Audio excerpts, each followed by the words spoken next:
Ya, jadi Tuhan tidak lagi marah. Sama-sama katakan Tuhan tidak lagi marah. Tuhan tidak mengidap skizofrenia. Satu sisi dia bilang Allah kasih, adalah kasih. Besok-besok kapan-kapan. Nah, bahasanya kita pastiin aja, kadang-kadang. Nah, kita aja pakai kadang-kadang aja, sudah ingat. Kadang-kadang Allah itu kasih, kadang-kadang Allah itu murka. Nggak bisa. Ya, itu tipuan tipuan dasar. Kenapa, saudara? Jadi apa yang dirampok sebenarnya tadi ya? Kita udah ngomong tadi belum? Yang dirampok adalah hubungan sebenarnya, hubungan kedekatan kita.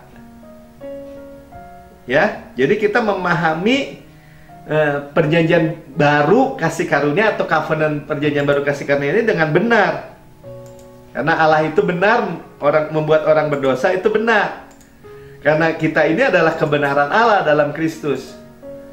2 Korintus 5 ayat 21 yang kita semua selalu katakan, ya, saya adalah kebenaran Allah dalam Kristus. Dia yang tidak mengenal dosa telah dibuatnya menjadi dosa karena kita, supaya dalam dia kita dibenarkan oleh Allah. So we become the righteousness of God in Christ. Supaya kita ini menjadi kebenaran Allah di dalam Kristus. Jadi sama benarnya. Kalau udah sama benarnya, kalau Tuhan masih menghukum kita, dia tidak adil kepada Yesus. Ya bilang aja belum selesai kalau gitu. Atau Tuhan Yesus teriak belum, sudah selesai, Bapak bilang ini belum, saya nggak bisa terima, masih kurang. Nah ini nggak terjadinya kan nggak begitu. Ya jadi dosa itu sudah dihakimi semua, sudah dihukum semua, dan telah diampuni semua. Dihakimi, dihukum, diampuni. Ya, jadi jangan mau lagi didustai atau dikadalin iblis. Ya. Nah, ini kita ambil realitanya sekarang. Seringkali kan orang bilang, "Ya, dosa masa lalu, Pak Melki." Ya, dosa masa lalu. Ketika orang percaya Yesus, ya hari itu ya dosanya masa lalu. Kemarin saya dikirimin khotbah dari salah satu ketua sinode gereja besar. Dia masih bandingan kasih karunia menurut Alkitab versus kasih karunia hyper grace. Ya ujung-ujungnya begitu. Dia cuma bilang bahwa dosa masa lalu aja. Ya kalau begitu ceritanya, saya mintanya begini, Tuhan, ketika saya percaya Yesus atau ketika saya khotbahin orang terima Yesus dari berdosa, terima Yesus, langsung disamber aja Tuhan, mati, masuk surga kan? Jadi nggak sempat buat bikin dosa lagi kalau gitu ceritanya.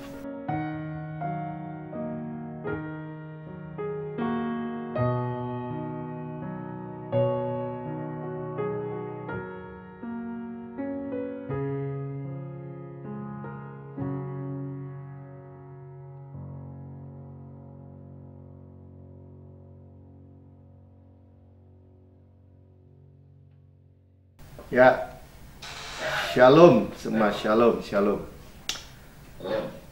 Ya kita akan membahas sampai bab yang keempat dari buku Destin to Reign. Dengan judul kita telah dirampok. Maksudnya kita mungkin gereja ya, gereja telah dirampok atau orang Kristen telah dirampok. Dirampok siapa? Ya tentu dirampok sama iblis, sama musuh. Banyak hal dirampok tuh artinya yang mestinya milik kita diambil ya, secara kasar kalau dirampok ya. Cuman saya bayangkan ketika kita punya mobil misalnya parkir di depan atau di suatu tempat, kemudian kalau ada orang bilang, Bapak ini mobil saya harus jawab, atau yang punya mobil mestinya jawab, tidak, ini mobil saya. Nah iblis itu sebenarnya nipu, sebenarnya berdusta ya. Jadi merampok itu yang kita miliki, yang sudah Tuhan Yesus bayar, yang sudah Tuhan Yesus kerjakan, yang sudah Tuhan Yesus lunasi, yang sudah Tuhan Yesus bikin semua untuk kita, diambil. Ya, seperti dari mula Taman Eden dibuat khusus untuk Adam, Hawa, untuk menikmati semua pohon di dalam taman itu. Ditipu, diambil sama iblis. Ya, dengan tipuan itu iblis mengambil posisi atau kedudukan Adam, manusia, sebagai penguasa atas Taman Eden itu. Nah, di dalam bab yang keempat ini kita sudah dengar ya, di bab sebelumnya kita nih masuk kepada bagaimana iblis itu berusaha ya supaya kita atau umat Tuhan tidak berkuasa dalam hidup, ya, atau tidak seperti mandat yang diberikan mandat penuh kuasa yang diberikan kepada Pastor Prince atau kepada Rasul Paulus. Bahkan Yesus turun untuk sebagai pribadi kasih karunia. Ya, kita sudah dengar bahwa yang lalu dia pasang pagar kontroversi, pagar atau tembok kontroversi. Ya, dan sebelumnya kita udah dengar juga kenapa dia pakai strategi itu. Karena sebelumnya dengan hukum Taurat itu digenapi oleh Yesus, sebenarnya senjata dia sudah dilucuti. Senjata musuh yaitu surat hutang atau hukum Taurat itu yang ditulis oleh tangan Tuhan, yang diukir oleh tangan Tuhan, itu dipakukan di kayu salib. Dia sudah dilucuti, dia sudah ditelanjangi. Tapi namanya iblis, dia masih berusaha untuk melakukan strategi yang lain, itu aja. Ya, dan kita sudah tahu bahwa dia adalah pendusta, bapa segala dusta yang sekarang nih. Ya, jadi dia udah segala cara. Nah, apa akibatnya, apa implikasinya kalau dia dusta itu diterima oleh tubuh Kristus, oleh gereja? Nah, dikatakan ini skizofrenia kekristenan. Apa itu skizofrenia? Nah, penyakit jiwa, gampangnya aja, penyakit jiwa pribadi yang terpecah gitu ya, atau pribadi ganda seringkali. Nah, ini dibuat bahwa Tuhan itu seolah-olah skizofrenia ini, penyakit jiwa. Ya, karena apa? Nah, nanti kita baca sebentar ya, tapi supaya mantap dulu, sehingga orang Kristen juga skizofrenia, atau pengkhotbah jadi pengkhotbah skizofrenia, yang berkhotbah kalau dia lagi merasa Roh Kudus menuntun dia bahwa Tuhan ini harus marah-marah, harus murka. Nanti kadang-kadang kalau mau Natal gini, oh Tuhan Yesus datang baik gitu ya, Tuhan Yesus dikaruniakan bayi yang penuh kasih, ya datang gitu ya, oh happy, sekarang ini musimnya sukacita. Tapi kalau nanti lagi khotbah akhir zaman misalnya, atau tentang wahyu, nah ini zamannya Tuhan harus marah-marah, murka. Jadi skizofrenia itu dua kepribadian, kadang-kadang marah, kadang-kadang senang gitu ya, kadang-kadang memberkati, kadang-kadang kutuk, kadang-kadang peduli.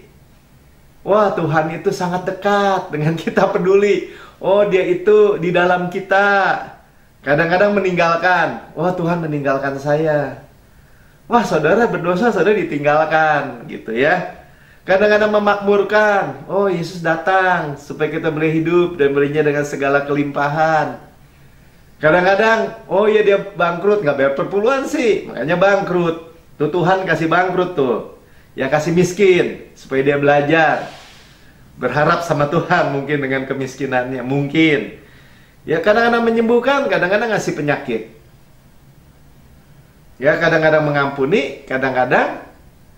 Oh, kamu urus sendiri dosanya. Kalau kamu nggak minta ampun, dosanya nggak diampuni. Itu namanya ngurus sendiri dosanya. Tapi kalau lagi Paskah, mungkin kita dengarnya apa? Oh, Tuhan Yesus, mari datang. Semua boleh terima keselamatan. Yesus tuh datang untuk menyelamatkan. Nah, hal-hal ini tuh adalah kebingungan sebenarnya, sederhananya ya. Nah, kebingungan ini harus jelas. Apakah Tuhan itu seperti itu? Ya, memang masih pakai hukum Taurat akhirnya. Hukum Taurat ya tuntutan, ya menuntut, jadi ada jarak. Namanya juga menuntut, waduh saya punya, di hati nurani saya ada utang nih, utang dosa sama Tuhan, salah. Jadi ada jarak menghindar dari Tuhan.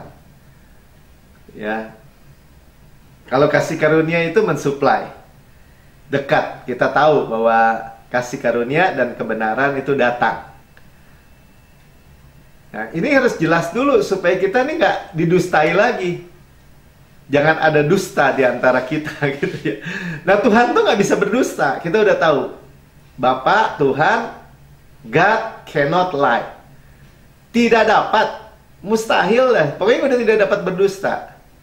Makanya iblis masuk di tengah-tengah dengan dusta. Oh, Tuhan masih marah. Tuhan masih menuntut. Nah, kita mulai lihat ya, bahwa di dalam perjanjian lama, Keluaran 20, ya masih tuntutan. Jangan ada ilah lain, jangan membunuh, jangan. Kita udah tahu, kita mulai dengar ya, kata jangan itu sebenarnya merangsang dalam diri kita justru melakukan, membangkitkan dalam diri kita bahkan rupa-rupa hawa nafsu, ya, las bahkan ya. Nanti dengan berjalan kita makin kita dengar. Nah, karena itu kalau kita udah tahu bahwa kita nggak mau lagi didustai, nggak mau lah terima dusta iblis. Sebenarnya udah selesai kalau kita ngerti bahwa Bapa itu supply. Ya, nah nggak apa-apa kita baca dulu ayat-ayatnya tentang supply ini supaya tuntas. Dari Ibrani 8 ayat 8 sampai 12 saya bacakan. Sebab ia menegur mereka karena ia berkata sesungguhnya akan datang waktunya, demikian firman Tuhan, aku akan mengadakan perjanjian baru dengan kaum Israel dan dengan kaum Yehuda. New covenant.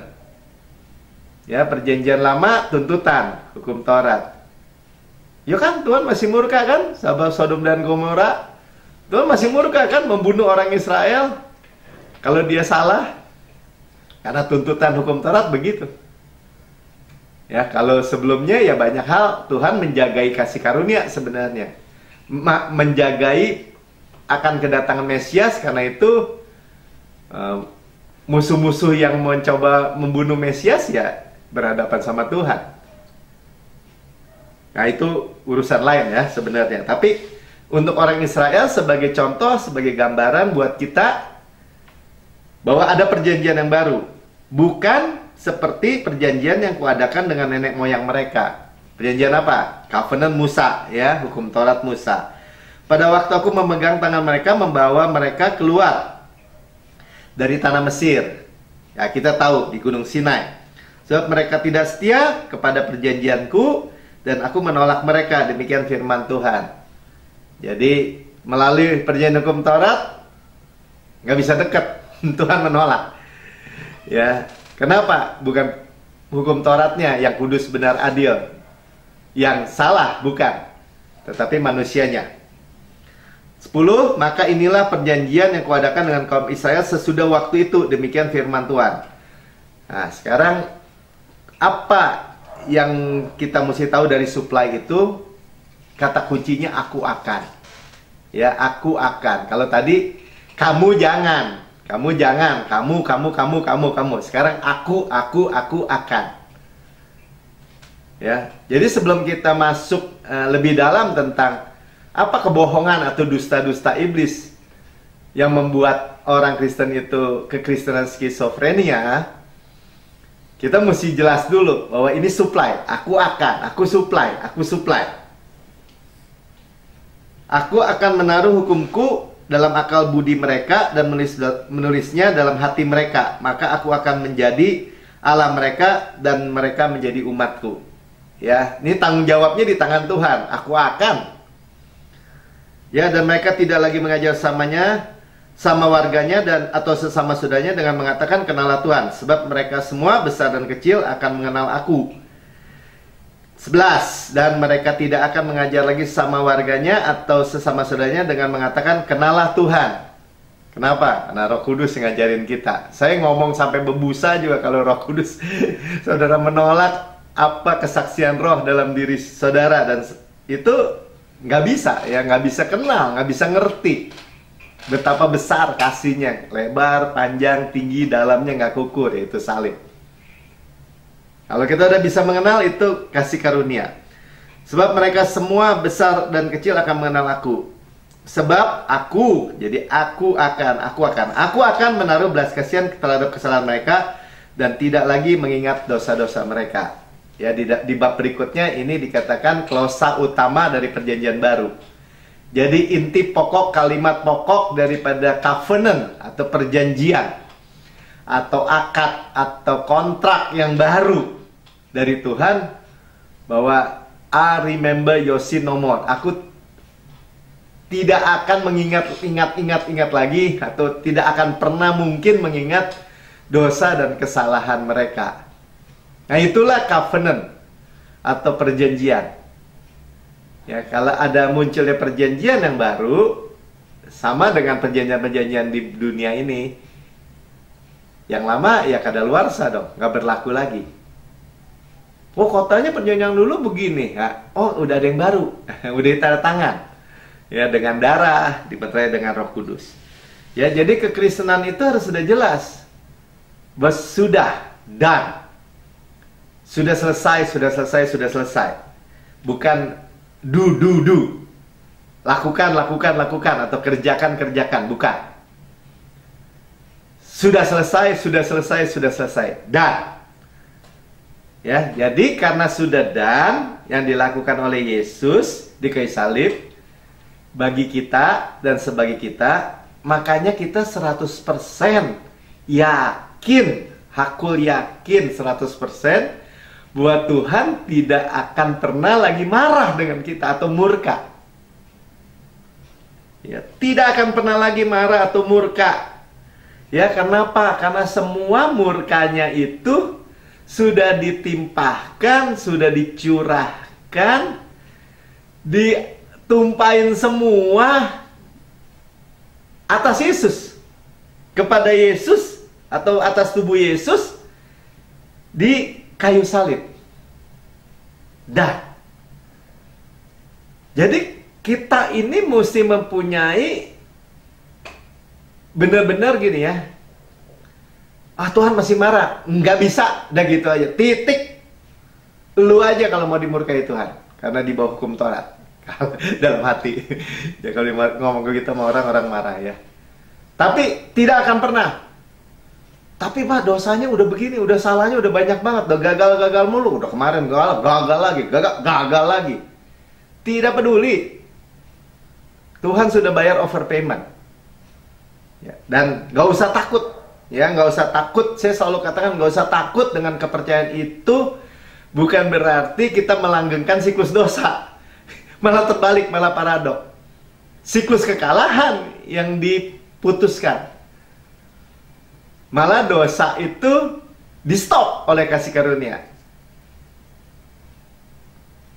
Dosa tidak bisa men-stop kasih karunia. Di mana dosa bertambah-tambah, kasih karunia superabound, melebihi ya. Tak terbatas. Hyperperesio. Jadi nggak usah takut. Ini masalah skizofrenia sebenarnya sudah selesai nih urusannya. Tuhan nggak murka, udah gitu aja. Jadi kita tidak memandang Tuhan itu atau Allah itu sebagai orang tua, kakek-kakek, tua, rambut putih, jenggot putih, kumis putih, muka kereng, siap-siap marah, pegang tongkat besar, siap-siap mentung. Nah, itu yang digambarkan oleh Pastor Pin sebelum dia kenal kasih karunia. Nah, belakangan dia bilang, oh tongkatnya udah nggak ada, tapi tetap tua. Jadi dia ngomong sama orang tua. Padahal tua itu adalah kutuk. Masa Tuhan terkutuk gara-gara dosa Adam menjadi tua? Nah itu jawabannya sesederhana itu. Jadi banyak hal di dalam dunia kekristenan itu, kita ini sudah banyak ditanamkan hal-hal yang salah gitu. Dulu saya juga pikir gitu, ya kan ada namanya abah, bapak, ya bapak kan tua. Dan juga bapak-bapak gitu ya kan. Enggak. Tuhan itu muda, kuat, segar. Karena itu kita mau. As He is, so are we in this world. Karena kita dimudahkan, disegarkan, sehat, perkasa, Allah yang perkasa, Bapa yang kekal, Raja damai. Nah, besar kuasanya. Kalau hari Natal kan kita sering dengar itu.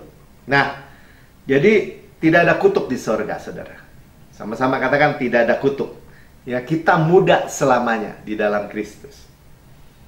Jangan, jadi akibat dari dusta bahwa Tuhan itu sakit skizofrenia, sakit jiwa, kadang-kadang marah, kadang-kadang senang gitu ya, kadang-kadang murka, kadang-kadang baik. Itu akibatnya itu. Ya, jadi implikasinya bisa berurutan seperti itu. Ya. Nah, hari ini kita tahu juga dia selalu senang atas kita.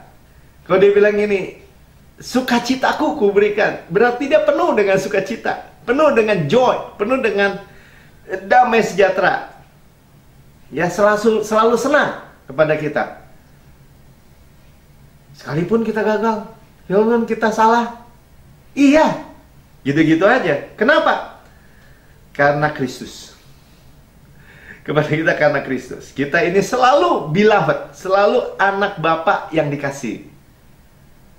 Itu kata Pamela lagi. Kata Firman juga bilang gitu. Allah adalah kasih. Bahkan Allah bukan mengasihi loh. Allah adalah kasih. Jadi kalau saudara itu memiliki Yesus, memiliki Allah, memiliki Tuhan, Tuhan saudara itu adalah kasih. Dia nggak bisa berubah.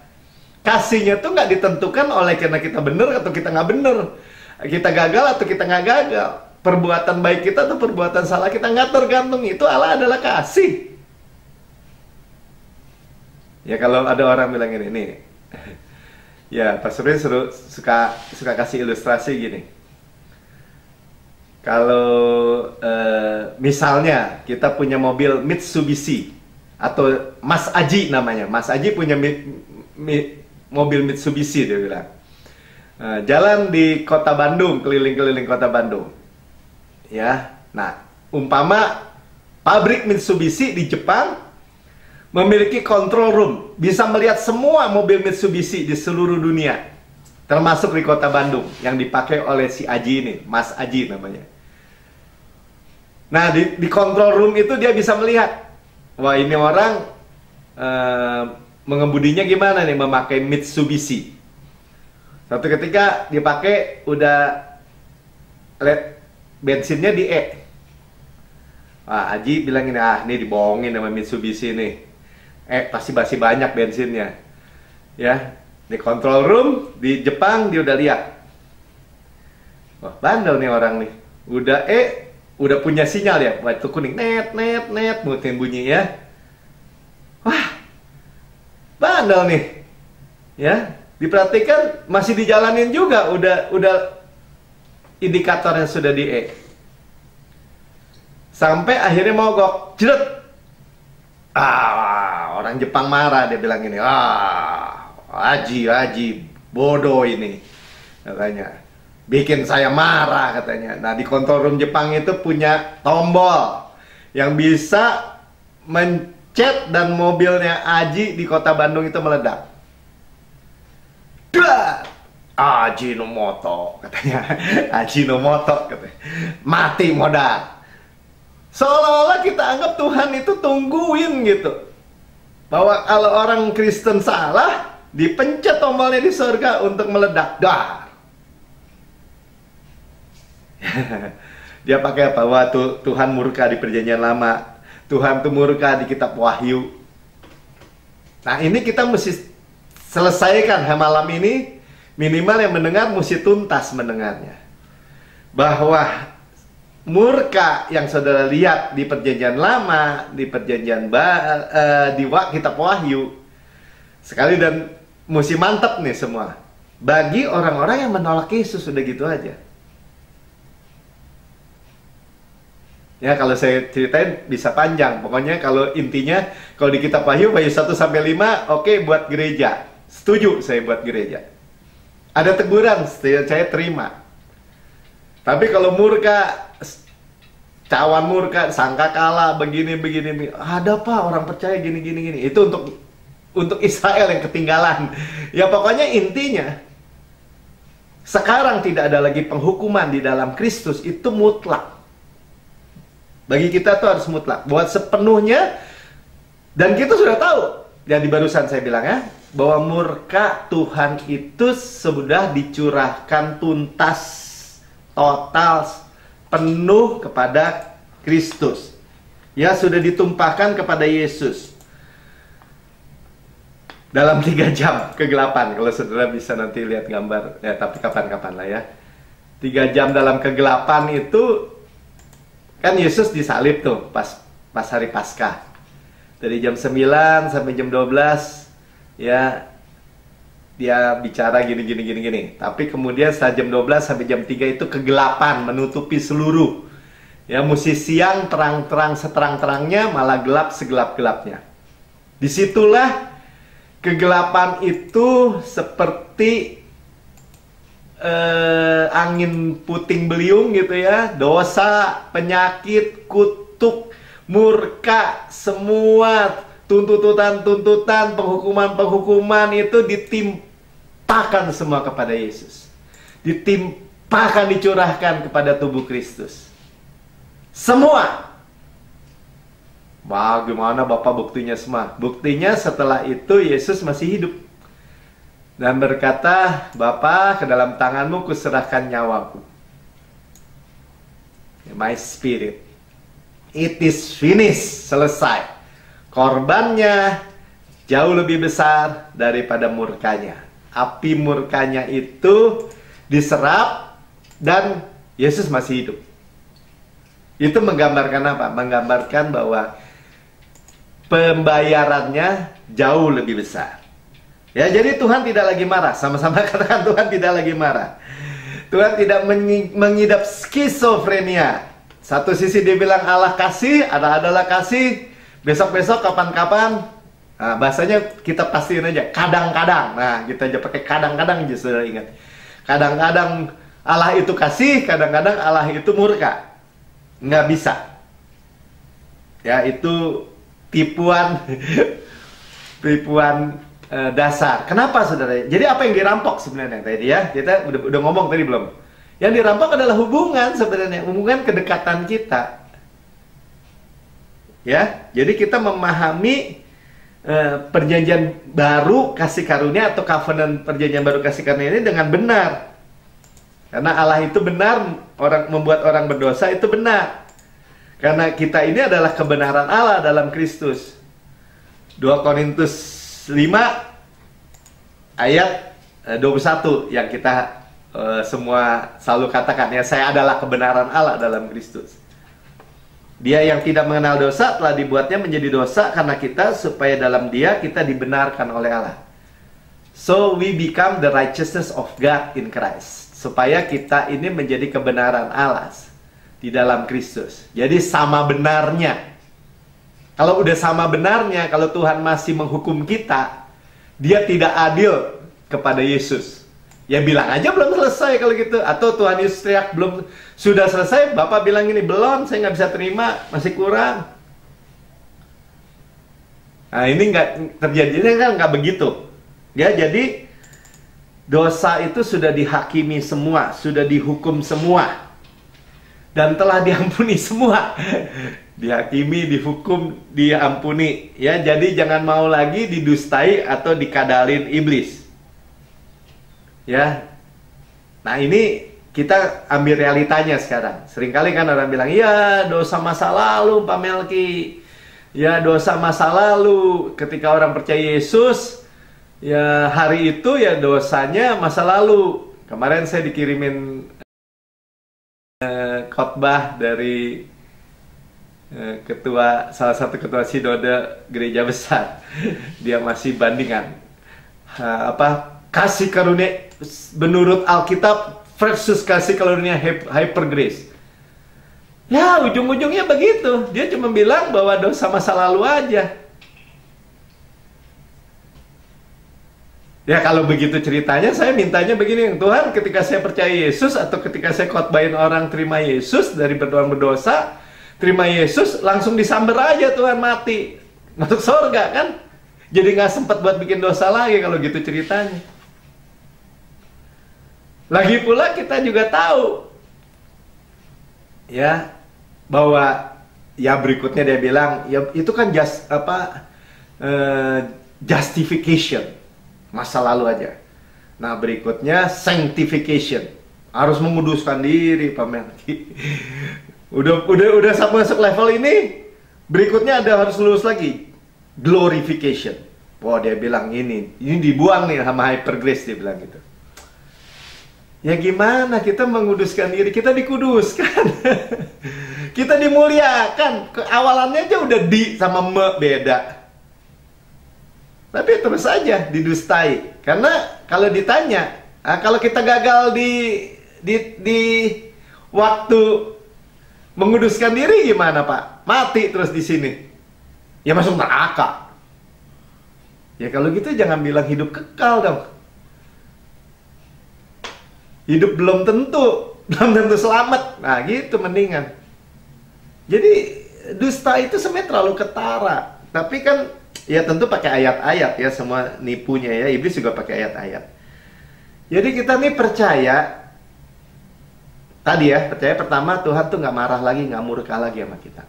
Kenapa? Sudah diserap semua, sudah ditumpahkan semua. Kedua, dosa kita itu semuanya dosa masa depan kalau dibanding 2000 tahun yang lalu. Mana ada sih di sini atau ya ini pertanyaan konyol ya. Yang sudah hidup sejak dari perjanjian lama gitu. Kan nggak ada. Berarti masa depan semua oleh iman kita percaya dosa kita yang kita lakukan, misalnya saya lahir 1963, saya 1970 udah bikin dosa, 71 dan seterusnya. Itu sudah diserap atau ditimpakan, dicurahkan semua kepada Yesus. Dia tidak mengenal dosa, telah dijadikan dosa. Dosa siapa? Dosa kita. Ya, jadi harus jelas bahwa dia tidak murka lagi kalau dosa kita tidak diperhitungkan lagi, itu karena ada kejelasan clear bahwa kita percaya, kita menerima, sama-sama katakan saya percaya dan saya menerima segala dosa saya, masa lalu, masa kini, masa depan, selama-lamanya telah diampuni. Pengampunan segala dosa dibenarkan sepenuhnya. Continue nggak Pak Melki? Ya continue, berkelanjutan. Makanya kita di bawah air terjun darah Yesus. Bagi pendeta besar ini doktor, ketua sinode, dia tidak melihat itu. Saudara melihat. Ya masa kalau kita dosa lagi perlu disalipin lagi buat kita gitu. Misalnya kita akan ada dosa nih besok nih gitu. Jadi itu perlu mati lagi buat dosa itu. Karena kurang. Ya tapi gimana logikanya Pak Melki? Ya simple. Tuhan itu Alfa dan Omega. Dia tidak berawal, tidak berakhir. Kalau dia lakukan dulu, itu nilainya berkelanjutan. Menyucikan kita, apa tuh? Present continuous tense, tensesnya imperfect tense, terus menerus. Ya kita percaya dengan iman, menerima. Ya, jadi kita ini memiliki perspektif waktu linear, betul, tapi jangan pakai begitu dong. Ya, Bapak memiliki perspektif waktu helikopter. Nah, digambarkan kan, kalau dari buku ini digambarkan bahwa seperti parade tuh, parade misalnya Disneyland, ada Mickey Mouse, ada Goofy, ada Minnie Mouse, ada teman-teman yang lain. Kalau ini muncul ya satu persatu kita lihat, karena kita perspektifnya waktu linear. Apaan sih Pak? Ya kalau kita nonton parade yang barisannya panjang, kita belum bisa lihat ujungnya. Kalau persatuan waktu ya kita lihat satu-satu yang lewat di depan kita. Tapi Tuhan memiliki perspektif helikopter. Ya, Yesus itu Alfa dan Omega, itu udah jelas.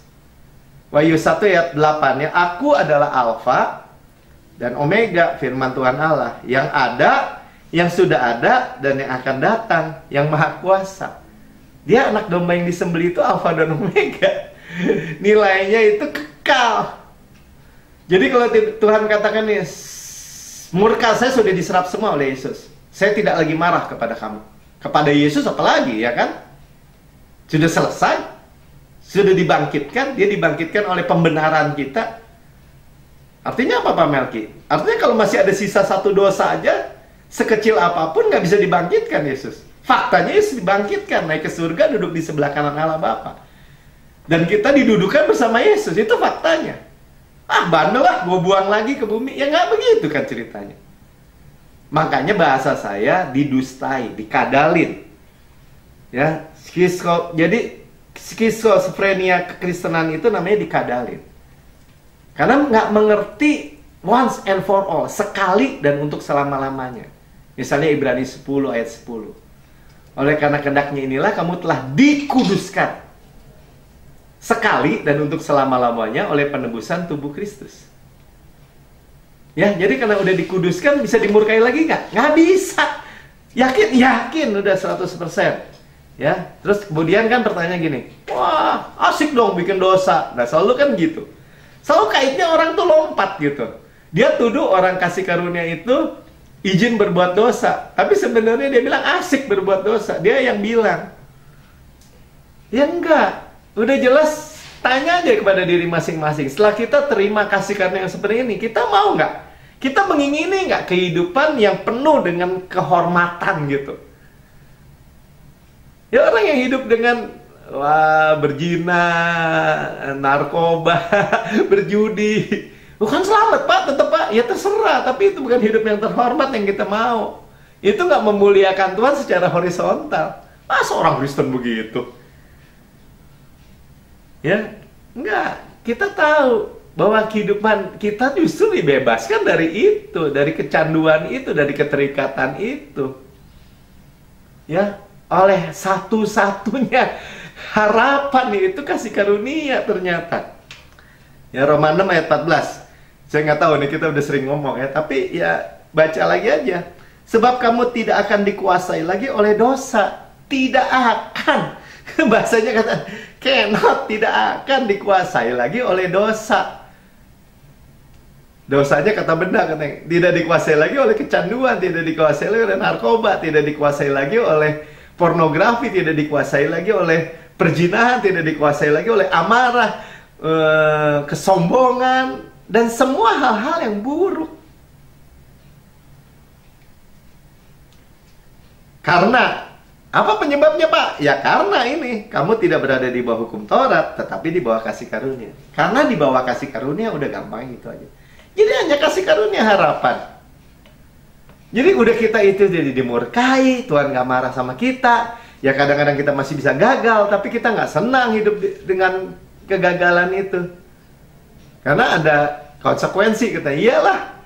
Saudara mau makan cabai, biarpun saudara bilang kasih karunia, pedes sakit perut misalnya. Ya tapi kan bisa enggak Pak? Iya bisa lah, tapi ya minimal kepedesan gitu ya kan. Ya apapun lah, itu bukan untuk diperdebatkan ya. Justru kita tahu dari dalam keluar, kita memiliki pengharapan justru dibebaskan dari semua hal-hal yang buruk. Hidup bahagia, hidup terhormat. Jadi apa ini maksudnya dirampok? Sekali lagi ya, persekutuan yang akrab dengan Tuhan. Karena apa? Karena ditanamkan tadi, Tuhan kadang-kadang. Nah pakai kadang-kadang, jadi kita menjauh. Waduh, Tuhan lagi marah nih.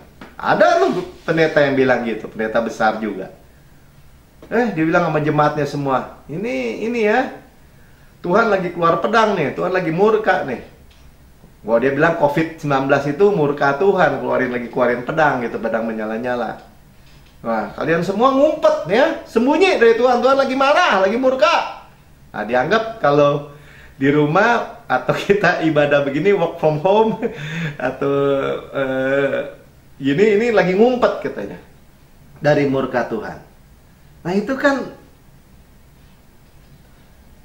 penipuan. Jadi kita udah tahu iblis tuh dusta, buat Tuhan tuh pelit.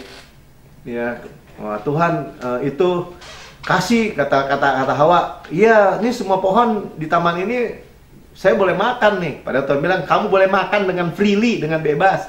Tapi dikurangin sama Hawa. Boleh dimakan semua nih, kecuali pohon yang di tengah itu tuh nggak boleh dimakan, nggak boleh diraba, ditambah-tambahin lagi, dikurangin, ditambahin. Ya tapi oke lah, tapi intinya Tuhan bilang, oh bukan gitu, iblis bilang. Tuhan tahu kalau kamu makan kamu jadi seperti Tuhan. Orang dia udah diciptakan seperti Allah kok, segambar dan serupa dengan Allah. Jadi tipuannya benang merahnya itu-itu aja. Tapi kita udah tahu sekarang. Enggak, dusta ya. Jika misalnya tadi, jika kalau orang dibilang di bawah kasih karunia itu pasti keluar dan lebih berbuat dosa lagi. Dusta itu udah gitu aja. Dusta itu Tuhan masih marah. Ya, kalau kita gagal. Enggak, kalau saudara gagal hari ini, saudara datang sama Tuhan. Saya adalah kebenaran Allah dalam Kristus. Sombong pamelki, bukan. Tuhan, saya percaya darahmu. Darah Yesus. Ya, semua murka sudah ditimpakan pada tubuh juru selamat. Sudah dihakimi, sudah dihukum. Double jeopardy. Hukuman itu tidak bisa ditimpakan 2 kali dengan kasus yang sama, nggak bisa. Ya, jadi doktrin skizofrenia ini justru tidak alkitabiah. Ya, tadi pendeta besar, ketua sinode khotbah saya dengerin YouTube-nya, dia bilang hyper grace itu yang bilang Tuhan baik terus tuh yang ngaco katanya, bukan alkitabiah. Nih, kasih karunia yang alkitabiah. Udah jelas itu doktrin skizofrenia menurut saya. Doktrin skizofrenia, doktrin sakit jiwa yang menjadikan orang percaya itu kebingungan, skizofrenia juga. Tapi tidak memandang Tuhan itu dengan yang sebenarnya. Nah, tapi kita pandang Tuhan itu yang sebenarnya. Dia selalu senang sama kita. Ya, dia mengasihi kita. Allah itu adalah kasih kepada kita. Tidak lagi marah, tidak lagi murka. Bahkan kita lagi gagal, dia tidak tinggalkan kita. Kita nggak perlu tinggalkan dia. Hubungannya dengan kita itu selalu manis dan penuh. Pribadi juru selamat kita penuh pengampunan. Dialah jawaban atau solusi ketika kita gagal. Dialah jawabannya, bukan upaya kita, bukan tekad kita jawabannya. Ya, kasih karunia itu lebih besar dari semua dosa kita. Jauh lebih besar. Ya, dia mengasihi kita sampai kita pulih. Dia mengasihi kita sampai kita pulih dari apa? Dari kegagalan atau kejatuhan kita. Wow, luar biasa ya. Sampai situ dulu, Tuhan Yesus berkati.